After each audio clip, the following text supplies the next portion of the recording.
Hello friends, बहुत बहुत स्वागत है आपका आपके अपने यूट्यूब चैनल एग्जाम हेल्पर में। तो आज हम हमारे जो नेक्स्ट पार्ट है, फोर्थ वीडियो कर रहे हैं। हमारे जो एमसीक्यूज क्वेश्चंस हैं उन मॉक टेस्ट लगा लीजिए, प्रीवियस ईयर में जो क्वेश्चंस आए हैं उनको हम देख रहे हैं जो इम्पोर्टेंट है। तो चलिए, आज हमारी वीडियो काफ़ी लंबी हो जाएगी तो हम थोड़ा जल्दी करने की कोशिश करेंगे क्योंकि 40 क्वेश्चंस करने हैं। तो चलिए बिना देरी किए स्टार्ट करते हैं हमारे सबसे पहले क्वेश्चंस को। फर्स्ट क्वेश्चन है, मॉडल सार्वजनिक पुस्तकालय और सूचना सेवा अधिनियम के लेखक कौन है? तो इसका राइट आंसर है ए राइट आंसर डॉक्टर वेकेंट पय्या जो है इसके अधिनियम के लेखक हैं। और इन्होंने ये अधिनियम कब दिया था? तो 1989 में।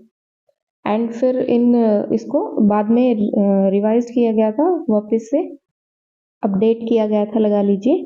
तो कब कब इसके नेक्स्ट अपडेट्स हुए थे? 1995 में एंड 2005 में, 2005 में और 1995 में इसके फर्दर जो अपडेट्स हैं वो हुए थे। और सबसे पहले इसको कब वेंकट पय्या ने 1989 में इसे दिया था। ठीक है, नेक्स्ट क्वेश्चन है, सरस्वती महल पुस्तकालय कहाँ स्थित है? तो इसका राइट आंसर है ए तंजावुर। तंजावुर में ये जो सरस्वती महल पुस्तकालय है ये स्थापित है। तंजावुर कहाँ है? तमिलनाडु में है। तो इसका राज्य भी अगर पूछ लिया जाए तो तमिलनाडु, इंडिया। ओके, तो ये इसके कहानी क्या है कि एक तंजावर महाराज हुआ करते थे जिन्होंने 16वीं सदी में इसकी क्या है स्थापना की थी। और इसे तंजावर महाराज फरजोशी की सरस्वती महल पुस्तकालय के नाम से भी जाना जाता है। ठीक है, तंजावर महाराज सरफोजी। ठीक है, इनके नाम से भी इस पुस्तकालय को की सरस्वती महल पुस्तकालय के नाम से भी जाना जाता है। नेक्स्ट क्वेश्चन देखते हैं। नेक्स्ट है, इंपीरियल पुस्तकालय भारत का पहला पुस्तकालय अध्यक्ष कौन था? इंपीरियल जो लाइब्रेरी है, इंपीरियल लाइब्रेरी इंडिया की, उसका पहला पुस्तकालय अध्यक्ष कौन था? तो इसका राइट आंसर है जॉन मैकफलेन। ठीक है, बी इज जॉन मैकफलेन इसका राइट आंसर है। इसके पहले अध्यक्ष थे ये लंदन के जो लाइब्रेरी थे, इंपीरियल लाइब्रेरी, उनके अध्यक्ष को भारत की जो इंपीरियल लाइब्रेरी है उसका पहला अध्यक्ष नियुक्त किया गया था, जॉन मैकफलेन को। और इनकी जब डेथ हुई, जब इनकी मृत्यु हो गई थी, तो जो इनकी मृत्यु के बाद हरिनाथ डे जो थे उन्होंने लाइब्रेरियन होने का यहाँ पे पद संभाला था, जो इंडिया के क्या प्रसिद्ध विद्वान और भाषाविद थे जिन्होंने इसका कार्यभार संभाला था जॉन मैकफलेन के बाद। ठीक है, किसने संभाला था? हरिनाथ डे ने। ओके, नेक्स्ट है, जुबिली परियोजना किससे संबंधित है? फोर्थ क्वेश्चन है, तो राइट आंसर है सी, इलेक्ट्रॉनिक सूचना सेवाओं के मूल्यांकन से। ठीक है, जुबली का किस परियोजना से संबंधित है? इलेक्ट्रॉनिक सूचना सेवाओं के मूल्यांकन से जुबली परियोजना है वो संबंधित है। नेक्स्ट क्वेश्चन करते हैं, एक शैक्षणिक पुस्तकालय के उपयोगकर्ताओं की विभिन्न श्रेणियां हैं, तो इसमें पढ़ के देखते हैं। संघ सदस्य, छात्र भी और प्रशासनिक कर्मी भी, तो ये सारे होते हैं। ठीक है, वैज्ञानिक शोध विज्ञान नहीं, ये नहीं हो सकता। वैज्ञानिक शैक्षणिक पुस्तकालय है, वैज्ञानिक नो, ये भी नहीं है। नेक्स्ट है, सांख्य सदस्य, शोध विद्वान, छात्र और प्रशासनिक कर्मी, तो ये लगभग सेम है। शोध विद्वान भी एक शैक्षणिक जो पुस्तकालय के यूजर्स के अंतर्गत आते हैं। तो इसका राइट आंसर क्या हुआ? डी। ठीक है, वैसे ए भी हो सकता है लेकिन ए से इसमें ज्यादा ऑप्शन है, तो एक ऑप्शन चुनना है, दो ऑप्शन नहीं चुनने हैं। तो राइट आंसर डी है, सांख्यिक सदस्य, शोध विद्वान, छात्र और प्रशासनिक कर्मी। ठीक है। नेक्स्ट क्वेश्चन है, खुदा बख्श ओरिएंटल सार्वजनिक पुस्तकालय पटना की स्थापना कब हुई थी या किस वर्ष में हुई थी? तो इसका राइट आंसर है 1891। 1891 में इसकी स्थापना हुई थी। 29 अक्टूबर 1891 में 19 अक्टूबर 1891 में एक पटना की सार्वजनिक पुस्तकालय, नेशनल लाइब्रेरी है, ये नेशनल लेवल की लाइब्रेरी है। ठीक है। तो इसकी स्थापना कब हुई थी? 29 अक्टूबर 1991 में, Patna, Bihar. Okay. Next question देखते हैं। नेक्स्ट क्वेश्चन है,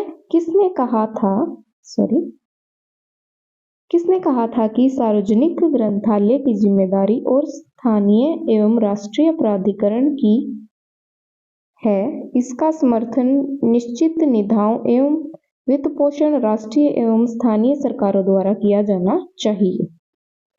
तो ये बात किसने कही थी? यूनेस्को के घोषणा पत्र में, डी राइट आंसर है।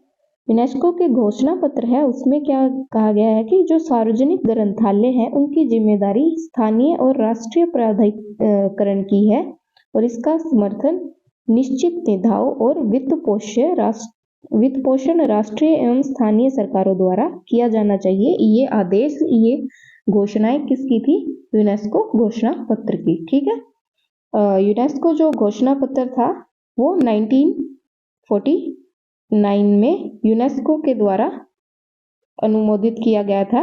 एक प्रलेख है, अनुमोदित किया गया एक प्रलेख है 1949 में, जिसे अनुमोदित किया गया था या फिर कह लीजिए डेवलप किया गया था। ठीक है। और कहाँ पे इसे अपडेट किया गया था? पेरिस में। ठीक है। पेरिस में 29 नवंबर 1949 को, ओके, 29 नवंबर 1949 को पेरिस में इस घोषणा पत्र को अपडेट किया गया था, जिसमें क्या कहा गया था कि सार्वजनिक ग्रंथालय की जिम्मेदारी स्थानीय और राष्ट्रीय प्राधिकरण की है। इसका समर्थन निश्चित निधियों एवं वित्त पोषण राष्ट्रीय और स्थानीय सरकारों द्वारा ही किया जाना चाहिए। ठीक है। नेक्स्ट क्वेश्चन है, इनसाइक्लोपीडिया ब्रिटेनिका के अंतिम मुद्रण या संस्करण 15वां जो संस्करण था वो कब प्रकाशित किया गया था या उसका प्रकाशन कब हुआ था? इनसाइक्लोपीडिया एक बुक है जिसका 15वां संस्करण या फिर अंतिम संस्करण, इसके बारे में पूछा गया कब प्रकाशित किया गया था। तो ये कब किया गया था? 2010 में। ए राइट आंसर है, 2010 में। और इसका सबसे पहला जो संस्करण है वो 1768 से 1771 तक प्रकाशित किया गया था और ये 3 खंडों में, 3 भागों में या 3 खंडों में बोल लो, 3 खंडों में इसको प्रकाशित किया गया था। ठीक है। जो इसका पहला संस्करण था, पहला प्रकाशन था। ठीक है। और 2010 में इसका अंतिम और 15वां जो संस्करण था उसको प्रकाशित किया गया था, जिसको क्या न्यू इनसाइक्लोपीडिया के नाम से जाना गया था। ठीक है। इनसाइक्लोपीडिया आप समझ जाइएगा के नाम से इसको संकलित या प्रकाशित किया गया था। नेक्स्ट क्वेश्चन देखते हैं, निम्न में से कौन से पुस्तकालय को इंपीरियल लाइब्रेरी के साथ सम्मिलित किया गया था? तो इसका राइट आंसर है रॉयल पब्लिक लाइब्रेरी कोलकाता को जो इंपीरियल लाइब्रेरी है उसके अंदर मिला दिया गया था। और कलकत्ता जो पब्लिक लाइब्रेरी है वो कब शुरू हुई थी? 1835 में इसकी शुरुआत, कलकत्ता पब्लिक लाइब्रेरी की शुरुआत की गई थी। और 1899 में जो लॉर्ड कर्जन थे, उस टाइम कलकत्ता के जो वायरस आए थे, उन्होंने इसको सुचारू रूप से चलाने के लिए क्या है, इस इंपीरियल लाइब्रेरी के अंदर मिला दिया था। ठीक है। और उसके बाद 30 जनवरी 30 जनवरी 1903 को इस लाइब्रेरी को जनता के लिए पब्लिकली खोल दिया, ओपन कर दिया गया था इंपीरियल लाइब्रेरी को, या फिर नेशनल लाइब्रेरी भी बोल सकते हैं। ठीक है। तो जनता के लिए कब खोला गया था? 30 जनवरी 1903 को। और ये 1899 में क्या है, लॉर्ड कर्जन ने लाइब्रेरी, इंपीरियल लाइब्रेरी को कोलकाता पब्लिक लाइब्रेरी को मिला दिया गया था। ठीक है, और इसकी शुरुआत कब हुई थी? 1835 में। ठीक है, और इंपीरियल लाइब्रेरी के साथ किसे सम्मिलित किया गया था? रॉयल पब्लिक लाइब्रेरी कोलकाता को। ओके, तो नेक्स्ट क्वेश्चन देखते हैं। नेक्स्ट एंड 10th क्वेश्चन है हमारा, कलकत्ता पब्लिक लाइब्रेरी की स्थापना मुख्य रूप से किसकी पहल पर की गई थी? ये बहुत ही मुश्किल से मुझे भी इसका आंसर फाइंड आउट करना पड़ा है। तो सभी मतलब मोस्ट ऑफ 99% इसका आंसर क्या सोचेंगे? लॉर्ड कर्जन ने जो इंपीरियल लाइब्रेरी और रॉयल पब्लिक लाइब्रेरी को मिला के क्या है, कलकत्ता पब्लिक लाइब्रेरी की शुरुआत की थी। नहीं, ऐसा नहीं है, लॉर्ड कर्जन इसका राइट आंसर नहीं है। इसका राइट आंसर है JH स्कोक्वेलर। तो इसके पीछे का तर्क क्या है कि जो 1836 में जो कलकत्ता पब्लिक लाइब्रेरी की स्थापना है, वो एक पत्रकार थे इंग्लिशमैन, जो तत्कालीन संपादन करते थे। उनका नाम था JH स्कोक्वेलर। ठीक है, तो ये क्या थे? एक पत्रकार थे और एक इंग्लिशमैन थे। JH स्क्वेलर, इनका पूरा नाम था Joaquim Hayward स्कोक्वेलर।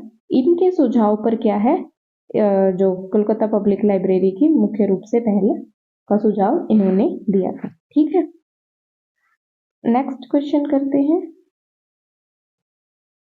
INB Indian national bibliography की प्रत्येक प्रविष्टि में पूर्ण ग्रंथपरक विवरण डैश अनुभाग में दी जाती है। जो इंडियन नेशनल बिब्लियोग्राफी है उसकी हर एक प्रविष्टि है, उसकी पूर्ण ग्रंथ का विवरण कहाँ दिया जाता है? वो क्या है? वर्गीकरण, classification A. Okay, is the right answer, classification के अंदर दिया जाता है। नेक्स्ट क्वेश्चन है, दृष्टिबाधितों के लिए राष्ट्रीय पुस्तकालय कहाँ स्थित है? Right answer is Dehradun, B. Dehradun के जो राजमार्ग है उस पर एक संस्थान जो भारत सरकार द्वारा दृष्टिबंध जो अंधे लोग हैं उनके लिए ये पुस्तकालय स्थापित किया गया था। और ये इंडिया का क्या है? पहला और एकमात्र, इकलौता ऐसा राष्ट्रीय स्तर का संस्थान है, राष्ट्रीय स्तर का। ठीक है, इकलौता और पहला राष्ट्रीय स्तर का संस्थान है जो दृष्टिबाधितों के लिए ओपन किया गया था। ठीक है, नेशनल लेवल का एकमात्र, ओके, और पहला, फर्स्ट भी है और एकमात्र नेशनल लेवल का एकमात्र है। ओके, कहीं आप ऐसे ना समझ लेना कि टोटल ही एक ही है ये। ठीक है, एकमात्र क्या है? दृष्टिबाधितों के लिए राष्ट्रीय पुस्तकालय है, जो 90s के अर्ली 90s में इसको क्या है? स्थापित किया गया था, इसको ओपन किया गया था। ओके, नेक्स्ट क्वेश्चन देखते हैं। भारत में किस राज्य में राष्ट्रीय ग्रंथालय स्थापित है? राष्ट्रीय ग्रंथालय, नेशनल जो लाइब्रेरी है हमारी, वो कहाँ है? नेशनल लाइब्रेरी कोलकाता में है। और कोलकाता कहाँ है? पश्चिम बंगाल में। तो राइट आंसर क्या हो गया? कोलकाता। ठीक है, सॉरी, पश्चिम बंगाल, कोलकाता पश्चिम बंगाल, कोलकाता की राजधानी पश्चिम बंगाल की राजधानी कोलकाता। ठीक है, नेक्स्ट क्वेश्चन देखते हैं। 14th क्वेश्चन है, स्वतंत्रता के पश्चात भारतीय राष्ट्रीय पुस्तकालय नेशनल लाइब्रेरी ऑफ इंडिया का प्रथम पुस्तकालय अध्यक्ष कौन था या कौन? ये क्वेश्चन काफी इंपोर्टेंट हो जाता है। आप देख सकते हैं कि बहुत सारे एग्जाम्स में इस क्वेश्चन को पूछा गया है। UGC नेट हो, UKSSC लाइब्रेरियन हो, या फिर KVS librarian 2013, ISRO librarian assistant 2018, MP librarian 2018। ठीक है, तो इसका आंसर क्या होगा? BS केशवन। ठीक है, C, BS केशवन इसका राइट आंसर है। तो स्वतंत्रता के पश्चात जो भारतीय राष्ट्रीय नेशनल लाइब्रेरी है, इंडिया की नेशनल लाइब्रेरी, उसका प्रथम पुस्तकालय अध्यक्ष थे BS केशवन। और जो हमारे मौलाना अबुल कलाम आजाद जी थे, उन्होंने राष्ट्रीय पुस्तकालय को संपूर्ण राष्ट्र के लिए 1 Feb 1953 को ओपन कर दिया गया था सभी के लिए, सार्वजनिक रूप से पूरे राष्ट्र के लिए इसको ओपन कर दिया गया था। ठीक है, तो ये क्वेश्चन भी पूछ लिया जाए कि जो भारतीय राष्ट्रीय पुस्तकालय है, नेशनल लाइब्रेरी ऑफ इंडिया है, उसे राष्ट्र के लिए, संपूर्ण राष्ट्र के लिए कब से खोला गया था? तो 1 फरवरी 1953 से। ठीक है, और इसके प्रथम अध्यक्ष कौन थे? BS केशवन। और किसने इसको परमिशन दी थी सबसे पहले ओपन करने के लिए? वो भी आ सकता है, तो मौलाना अबुल कलाम आजाद जी ने। ठीक है, नेक्स्ट क्वेश्चन देखते हैं। निम्न में से कौन सा भारत में पुस्तकालय संघ नहीं है? इसके आंसर में मैं बहुत कंफ्यूज हूँ, लेकिन जो आंसर की के अकॉर्डिंग, जो इसरो लाइब्रेरियन असिस्टेंट के 2019 का जो ऑफिशियल आंसर की है, उसके अकॉर्डिंग इसका आंसर सी है, भारतीय राष्ट्रीय पुस्तकालय।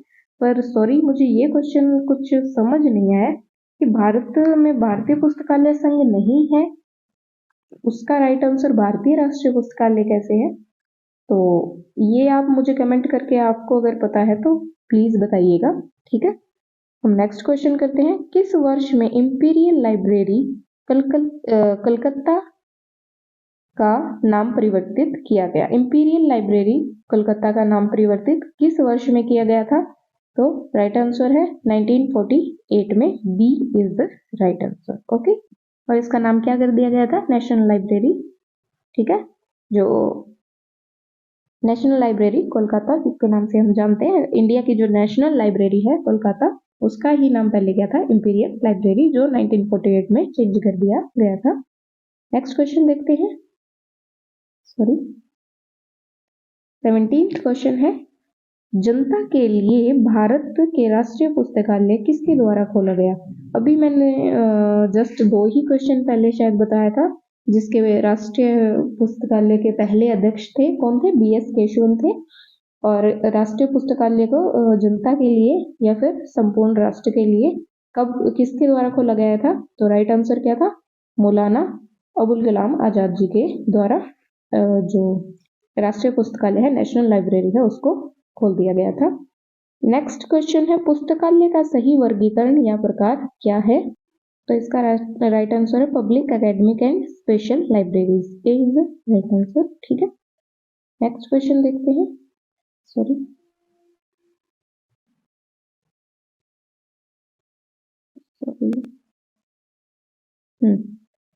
नेक्स्ट क्वेश्चन 19th क्वेश्चन है, भारत के संविधान का कौन सा खंड राष्ट्रीय पुस्तकालय की स्थापना से संबंधित है? तो राइट आंसर है C62, जो भारत का संविधान की संघ सूची की 7वीं अनुसूची है, 7वीं अनुसूची उसके अनुच्छेद 62 से भारत के जो राष्ट्रीय पुस्तकालय की स्थापना से संबंधित है। ठीक है, तो सी इज द राइट आंसर। 7वीं अनुसूची के अनुच्छेद 62 से राष्ट्रीय पुस्तकालय की स्थापना का संबंध है। ठीक है, नेक्स्ट क्वेश्चन है, केंद्र सरकार द्वारा केंद्रीय स्थान पर स्थापित पुस्तकालय को क्या कहा जाता है?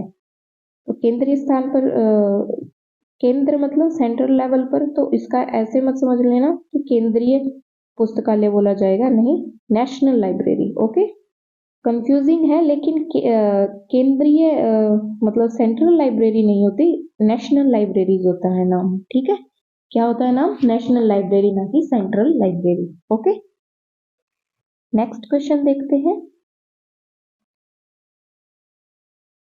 अनौपचारिक आत्म शिक्षा किस तरह से पुस्तकालय में संभव है? किस तरह के जो अनौपचारिक आत्म शिक्षा है, वो किस तरह के पुस्तकालय में संभव है? तो अनौपचारिक मतलब क्या है कि जिसमें ये फिक्स ना हो कि इसी टाइप का ज्ञान हमें देना है। तो अनौपचारिक जो शिक्षा है वो कौन से पुस्तकालय में हो सकती है? सार्वजनिक पुस्तकालय होता है, पब्लिक लाइब्रेरीज के अंदर क्या है, ऐसी शिक्षा संभव होती है। A is the right answer. Next है, INB इंडियन नेशनल बिब्लियोग्राफी भारतीय राष्ट्रीय ग्रंथ सूची की अवधिकता क्या है?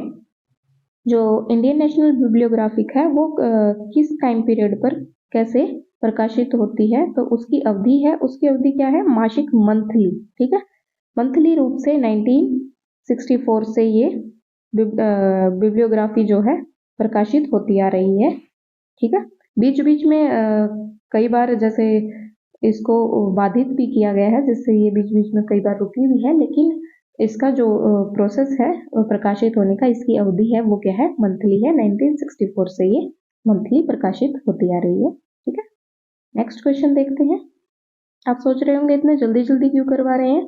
क्योंकि हमारे जो 20 क्वेश्चन होते हैं उसमें भी नियर अबाउट 30 मिनट के आसपास हमारा टाइम चला जाता है, तो आज हमें 40 क्वेश्चन करने हैं, तो इसलिए थोड़ा सा जल्दी जल्दी करने की कोशिश करेंगे ताकि आपका टाइम ज़्यादा वेस्ट ना हो, क्योंकि टाइम सबसे ज़्यादा इंपॉर्टेंट है। तो चलिए नेक्स्ट क्वेश्चन करते हैं। INB में कितनी भाषाओं को सम्मिलित किया गया है? INB अभी पीछे पढ़ा था इंडियन नेशनल बिब्लियोग्राफी, इसमें कितनी भाषाओं को सम्मिलित किया गया है? तो इसका राइट आंसर है 14। ए इज राइट आंसर। 14 भाषाओं को, 14 भाषाओं को INB की जो INB की कल्पना पुस्तक विवरण अधिनियम 1954 के जो प्रावधान है उसके तहत जो राष्ट्रीय पुस्तकालय कोलकाता है उसके द्वारा प्राप्त पुस्तकों के आधार पर जो इंग्लिश है उस भाषा सहित मेन जो इंडियन 14 लैंग्वेजेस हैं, 14 भाषाओं में वर्तमान में प्रकाशनों को एक आधिकारिक ग्रंथ सूची रिकॉर्ड के रूप में की गई है। तो मेन बात क्या है कि 1954 के जो प्रावधान है, 1954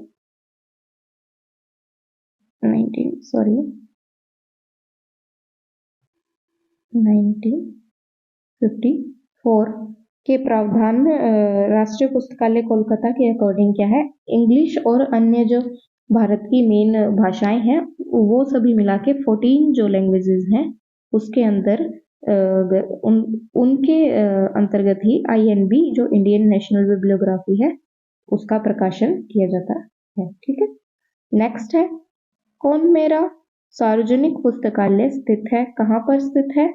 इसका राइट आंसर है चेन्नई। सी चेन्नई में। चेन्नई कहाँ है? तमिलनाडु की राजधानी चेन्नई है। ठीक है, और ये एक डिपॉजिटरी, इंपॉर्टेंट बात ये आ जाती है, डिपॉजिटरी या डिपॉजिटरी स्कीम जो परियोजना है उसके अंतर्गत एक निक्षेपागार लाइब्रेरी भी है। ठीक है, निक्षेपागार लाइब्रेरी है, डिपॉजिटरी लाइब्रेरी है। डिपॉजिटरी जो परियोजना है वो क्या है? निक्षेपागार लाइब्रेरी क्या होती है कि भारत में 4 लाइब्रेरीज ऐसी हैं जो इंडिया में कोई भी पुस्तक है, पत्रिका है, पत्र है प्रकाशित होते हैं तो उनकी एक जो कॉपी है, एक प्रति है, उसको लेने की हकदार है। तो इंडिया में 4 टोटल अभी तक क्या है डिपॉजिटरी हैं जो निक्षेपागार लाइब्रेरी के अंतर्गत, स्कीम के अंतर्गत आती हैं। ठीक है, तो कौन मारा उनमें से एक है और कहाँ पे स्थित है? चेन्नई में। ठीक है, नेक्स्ट क्वेश्चन है, राष्ट्रीय पुस्तकालय मिशन की स्थापना किस वर्ष की गई थी? राष्ट्रीय पुस्तकालय मिशन, इसका राइट आंसर होगा ए 2012 में। जो राष्ट्रीय पुस्तकालय मिशन है उसकी स्थापना 2012 में राष्ट्रीय ज्ञान आयोग की सिफारिशों पर और किसके द्वारा? संस्कृति जो मंत्रालय है जिसके अंतर्गत हमारे पुस्तकालय आते हैं, तो उसके अंतर्गत इसकी स्थापना की गई थी।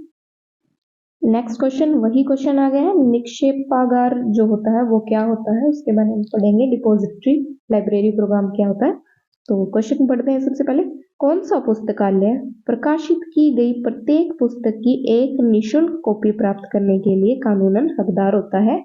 पीछे जो क्वेश्चन किया था, जो कौनमारा लाइब्रेरी थी, वो मैंने बोला था 4 लाइब्रेरीज हैं इंडिया की, उनमें से एक है, तो एक तो जो हमारी नेशनल लाइब्रेरी है, एक चेन्नई की कौनमारा लाइब्रेरी है। तो क्या होते हैं, निशुल्क एक कॉपी प्राप्त करने के कानूनन हकदार होते हैं। जो भी कोई हम पुस्तक है या फिर कुछ भी प्रकाशित पत्रिका पत्र जो प्रकाशित होते हैं, उनकी एक कॉपी इनके पास जरूर से जाती है इन लाइब्रेरीज में। ठीक है, तो इसका राइट आंसर क्या होगा, निक्षेपागार पुस्तकालय। तो इसमें ज्यादा कंफ्यूजन क्या होगा, डिपॉजिटरी लाइब्रेरी और निक्षेपागार पुस्तकालय में कंफ्यूजन होगा कि डिपॉजिटरी क्या है, डिपॉजिटरी लाइब्रेरी प्रोग्राम है। ठीक है, फेडरल डिपॉजिटरी लाइब्रेरी प्रोग्राम, जिसके अंतर्गत जो एक सरकारी कार्यक्रम है जो अमेरिकी की संघीय सरकार के प्रकाशनों को जनता के बिना किसी कीमत के उपलब्ध कराने के लिए बनाया गया है। ये कार्यक्रम क्या है, फेडरल डिपॉजिटरी लाइब्रेरी प्रोग्राम एक सरकारी कार्यक्रम है जो अमेरिकी संघीय सरकार के प्रकाशनों को जनता के बिना किसी कीमत के उपलब्ध कराने के लिए बनाया गया है। और उन लाइब्रेरीज को क्या कहा जाता है, जो ऐसे प्रतियां या कॉपियां निशुल्क प्राप्त करती हैं, निक्षेपागार पुस्तकालय। ठीक है, नेक्स्ट क्वेश्चन देखते हैं। 27th क्वेश्चन है, आयुर्विज्ञान पुस्तकालय NML नेशनल मेडिकल लाइब्रेरी कहाँ पर स्थित है? राइट आंसर है दिल्ली, सी। दिल्ली में नेशनल जो मेडिकल लाइब्रेरी है वो स्थित है, और ये इंडिया की सबसे बड़ी मेडिकल लाइब्रेरी है। ठीक है, सबसे बड़ी मेडिकल लाइब्रेरी है, और इसकी शुरुआत हुई थी 1 अप्रैल 1966 को। ओके, 1966, 1 अप्रैल 1966 को इसे स्थापित किया गया था, और ये भारत की सबसे बड़ी मेडिकल लाइब्रेरी है जो कहाँ, दिल्ली में स्थित है। Okay, C is the right answer. Next है, इंडियन लाइब्रेरी रिव्यू डैश का ब्लॉग है। तो सबसे पहले एक रिव्यू ब्लॉग को समझते हैं। रिव्यू ब्लॉग क्या है, एक इंडियन लाइब्रेरी रिव्यू ब्लॉग है जिसकी शुरुआत कब हुई थी, 2012 में, और इसका सबसे पहले आइडिया आया था प्रोफेसर सुप्रिया चौधरी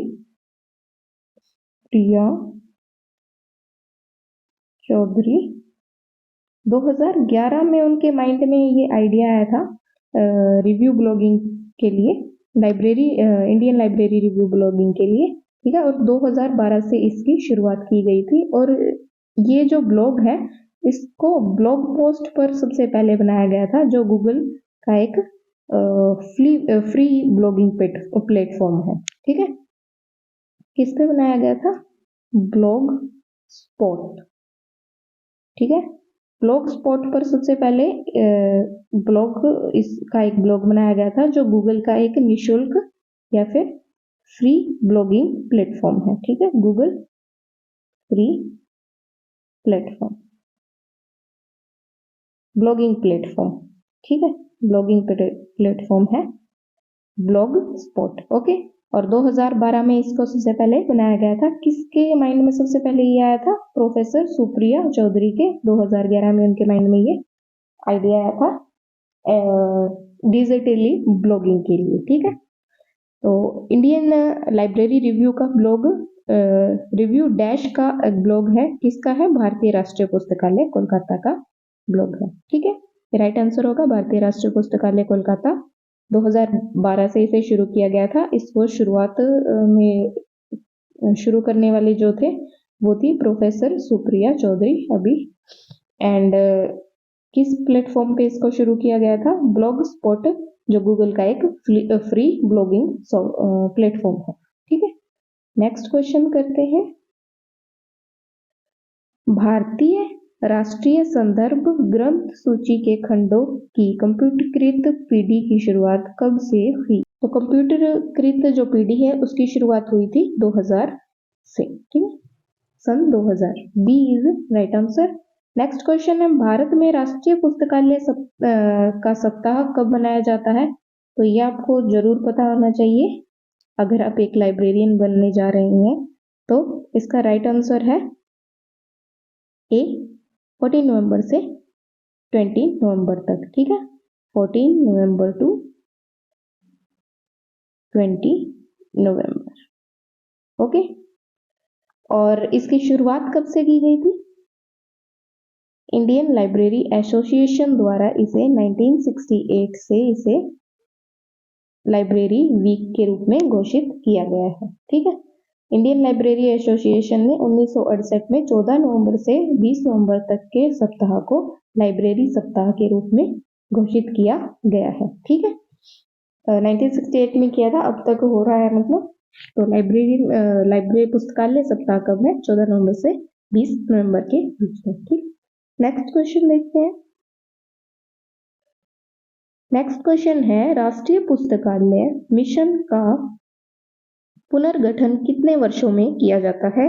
तो इसका पुनर्गठन किया जाता है 3 वर्षों में। B is the right answer. राष्ट्रीय पुस्तकालय मिशन का पुनर्गठन प्रत्येक 3 वर्ष में किया जाता है। ठीक है, इंडियन नेशनल बिब्लियोग्राफी भारतीय राष्ट्रीय ग्रंथ सूची में शामिल भाषा पुस्तकों की संख्या कितनी है? पीछे आया था, अभी हमने पढ़ा था INB में कितनी भाषाओं को शामिल किया गया है, तो उसका राइट आंसर है डी 14। ठीक है, जो 14 लैंग्वेजेस हैं उनको भाषाओं को शामिल किया गया है। तो भारतीय राष्ट्रीय ग्रंथ सूची में शामिल भाषा पुस्तकों की संख्या कितनी है? 14 है। ठीक है, नेक्स्ट क्वेश्चन है 33 क्वेश्चन। इनमें से कौन सा राष्ट्रीय पुस्तकालय का एक काम नहीं है? तो सबसे पहले, देश में जारी सभी प्रकाशनों के लिए स्थायी संग्रह स्थान के रूप में काम करना। ये कार्य तो एक लाइब्रेरी का होता है। देश में जितने भी प्रकाशन हैं उनके लिए स्थायी संग्रह का स्थान लाइब्रेरी स्थायी संग्रह का स्थान ही होता है। ठीक है, नेक्स्ट है, युवा पुरुषों और महिलाओं को विभिन्न क्षेत्रों की व्यापक और गहन समझ देना। लाइब्रेरी का काम जो युवा पुरुष और महिलाएं हैं उनको किसी विभिन्न क्षेत्रों के बारे में गहन समझ देना नहीं होता। ठीक है, वो क्या है, वो खुद से समझते हैं या बुक्स उनको समझाती है, लाइब्रेरी नहीं। ठीक है, नेक्स्ट है, ग्रंथ सूची संबंधित सेवाएं देना। ग्रंथ सूची संबंधित सेवाएं तो लाइब्रेरी देती है। ठीक है, सहकारी गतिविधियों के लिए समन्वय केंद्र के रूप में कार्य करती है। ये भी ठीक है, ये भी ठीक है। तो सही कौन सा नहीं है? बी। ठीक है, बी इसका राइट आंसर होगा। B is the right answer. युवा पुरुष और महिलाओं को विभिन्न क्षेत्रों के व्यापक और गहन समझ देना लाइब्रेरी का काम नहीं है। ठीक है, नेक्स्ट क्वेश्चन है, भारतीय राष्ट्रीय ग्रंथ सूची किस प्रकार की ग्रंथ सूची है? ग्रंथ सूची कैसी है? किस प्रकार की सूची होती है? ग्रंथ सूची बनाते हैं हम उसमें, तो उसमें क्या है, कोई विश्लेषण नहीं किया जाता, कोई विवरण नहीं किया जाता, कोई मूल पाठक, गणना एक टाइप से ग्रंथों की जो सूची बनाई जाती है। सूची किस लिए बनाई जाती है? कि वो गणना की जा सके, गणना के लिए। ठीक है, तो ग्रंथ सूची कैसी है? एक गणनात्मक प्रकार की सूची है। A is the right answer. ठीक है, ग्रंथों की सूची, ये ग्रंथ है हमारे पास, वो है ये। ठीक है, तो वो क्या देखा जाता है कि उसकी गणना की जाती है, कितनी ग्रंथ है, तो गणनात्मक है। भारतीय राष्ट्रीय ग्रंथ सूची एक गणनात्मक ग्रंथ सूची है। ठीक है, गणनात्मक मतलब गिनने से रिलेटेड। ठीक है, समझ गए ना? नेक्स्ट क्वेश्चन है, इंपीरियल लाइब्रेरी एक्ट से संबंधित वायसराय कौन थे? तो अभी हमने 9th क्वेश्चन, इसी जो वीडियो में हमने 9th क्वेश्चन देखा था कि कोलकाता पब्लिक लाइब्रेरी है, उसको 1899 में लॉर्ड कर्जन ने सुचारू रूप से चलाने के लिए क्या है, imperial library act, imperial library में मिला दिया था। तो इसके जो संबंधित इंपीरियल लाइब्रेरी एक्ट से संबंधित वायसराय कौन थे? Lord Curzon. ठीक है, तो बी इसका राइट आंसर है। तो 1899 में लॉर्ड कर्जन ने क्या है, इंपीरियल लाइब्रेरी को सुचारू रूप से चलाने के लिए मिला गया था। तो उस टाइम वायसराय कौन थे? लॉर्ड कर्जन थे। तो इसका इंपीरियल लाइब्रेरी एक्ट से संबंधित वायसराय का राइट आंसर क्या है? Lord Curzon. Okay, next question 36 question है, भारत का राष्ट्रीय पुस्तकालय वर्ष में कितने दिन कार्य करता है? काफी उलझाने वाला और इजी क्वेश्चन भी है। तो इसका राइट आंसर है 362 दिन। ठीक है, 3 दिन बच गए। अब आपके माइंड में ये क्वेश्चन आ रहा होगा कि 3 दिन ऐसे कौन से हैं जिसमें मतलब राष्ट्रीय पुस्तकालय बंद रहता है, तो वो अवकाश के दिन होते हैं राष्ट्रीय अवकाश। सिर्फ 3 जो राष्ट्रीय अवकाश है उन्हीं दिनों में राष्ट्रीय पुस्तकालय कार्य नहीं करता। 3 राष्ट्रीय अवकाश वाले दिन राष्ट्रीय पुस्तकालय कार्य नहीं करता। राष्ट्रीय अवकाश कौन से होते हैं? गणतंत्र दिवस होता है, स्वतंत्रता दिवस होता है और महात्मा गांधी जयंती। हमारे भारत के 3 जो राष्ट्रीय अवकाश हैं वो कौन से हैं? 26 जनवरी, 15 अगस्त और 2 अक्टूबर गांधी जयंती। ठीक है, सिर्फ 3 जो हॉलीडेज हैं नेशनल लेवल के, जिनके दिन जो नेशनल लाइब्रेरी है वो बंद रहता है। तो 362 दिन कार्यरत रहती है हमारी राष्ट्रीय पुस्तकालय, और सिर्फ जो 3 दिन है 26 जनवरी, 15 अगस्त और 2 अक्टूबर, इनको वो कार्य नहीं करती, बंद रहती है। ठीक है, नेक्स्ट क्वेश्चन देखते हैं। नेक्स्ट एंड 37th क्वेश्चन है, निम्न में से कौन सा प्रकाशन केंद्रीय संदर्भ पुस्तकालय कोलकाता द्वारा किया जाता है? उलझाने के लिए ये 2 ए और बी ऑप्शन सेम से दे दिए, इंडिया और इंडियाना, लेकिन इसका राइट आंसर बी है। सभी ये सोचेंगे इंडिया इंडेक्स इंडिया होगा, लेकिन इंडिया नहीं, इंडियाना है। ठीक है, B is the right answer. ये क्या है कि दुनिया में अंग्रेजी भाषा में प्रकाशित जो पत्रिका और समाचार पत्रों में संचालित लेख होते हैं, नोट्स होते हैं, पत्र होते हैं, या फिर जो संपादकीय होते हैं, उन सभी की एक सूची बनाता है, और ये हर त्रैमासिक में प्रकाशित होती है, प्रकाशित प्रलेख है, सूची है। तो ये इसके बारे में त्रैमासिक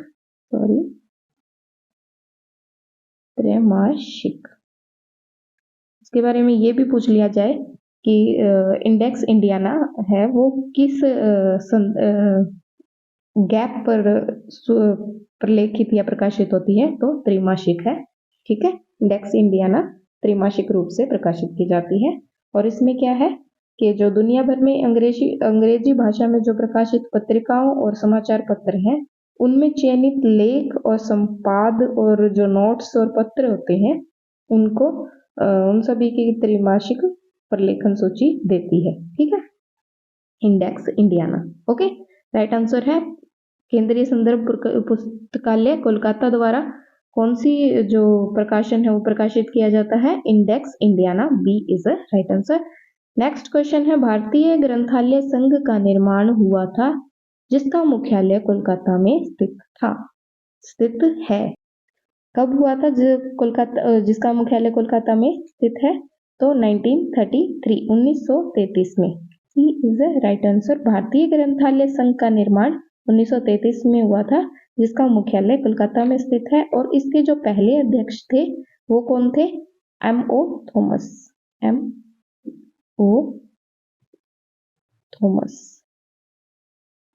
ठीक है, M.O. थॉमस इसके पहले अध्यक्ष थे, पुस्तकालय अध्यक्ष थे। पुस्तकालय अध्यक्ष नहीं, भारतीय ग्रंथालय संघ के अध्यक्ष थे। ठीक है, भारतीय ग्रंथालय संघ के प्रथम अध्यक्ष M.O. थॉमस थे, और इसका निर्माण 1933 में किया गया था। नेक्स्ट क्वेश्चन देखते हैं।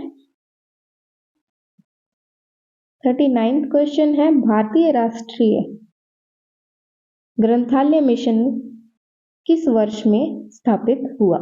तो इसका राइट आंसर है 2012 ए। और अभी हमने जो 25th क्वेश्चन किया था, राष्ट्रीय पुस्तकालय मिशन की स्थापना कब हुई थी, उसमें ऐसे पूछा गया था। ये भी सेम वही क्वेश्चन है। तो 2012 में इसकी स्थापना हुई थी, और किसके द्वारा की गई थी? राष्ट्रीय ज्ञान आयोग। किसकी सिफारिशों पर? सांस्कृतिक मंत्रालय की सिफारिशों पर। ठीक है, तो भारतीय राष्ट्रीय ग्रंथालय मिशन की शुरुआत किस वर्ष हुई थी? 2012 में। ठीक है, next question and last question है हमारा,